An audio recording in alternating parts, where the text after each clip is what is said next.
தென்றலே மெல்ல பேசு சீரியல்ல நாளைய எபிசோட்ல என்ன நடக்குது அப்படிங்கிறத பார்க்கலாம். இப்ப இந்த கலாவும் அவங்க பையனும் சேர்ந்துக்கிட்டு வேணும்னே இங்க மாப்பிள்ளை பார்க்க வரும்பொழுது இருக்கக்கூடாது.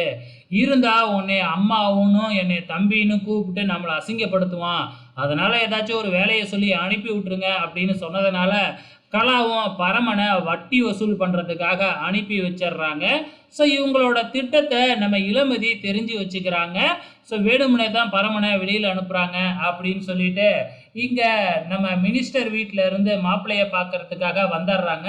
ஸோ மாப்பிள்ளைகிட்ட எல்லாம் பேசிக்கிட்டு இருக்கும் பொழுது, இந்த கலா என்ன சொல்லிக்கிட்டு இருக்கு அப்படின்னு பார்த்தீங்கன்னா, இந்த மாதிரி பரமன் வந்து பார்த்தீங்கன்னா, என்னோட பையன்லாம் இல்ல. அவன் என்னோட வேலைக்காரன் அப்படிங்கிற மாதிரி மினிஸ்டர் வீட்ல பேசிக்கிட்டு இருக்கிறாங்க. ஸோ இதெல்லாம் நடக்கும் அப்படின்னு இளமதி முன்கூட்டியே கணிச்சு வச்சிருப்பாங்களாட்டுக்கு. ஸோ இளமதி நம்ம பரமனுக்கு ஃபோன் பண்ணி சாதாரணமா கூப்பிட்டா கண்டிப்பா பரமன் வரமாட்டாப்ல.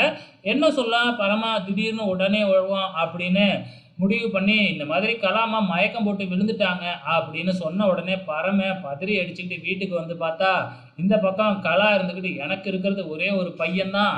ஸோ என்னோட சொத்து எல்லாம் இவனுக்கு தான். அந்த பரமலாம் என் கூட எனக்கு கீழே வேலை செய்கிறவன் தான். அவன் என் பையன்லாம் இல்ல அப்படின்னு சொல்லிக்கிட்டு இருக்கு. இத கேட்ட உடனே பரமனுக்கு பயங்கர ஷாக் ஆகுது.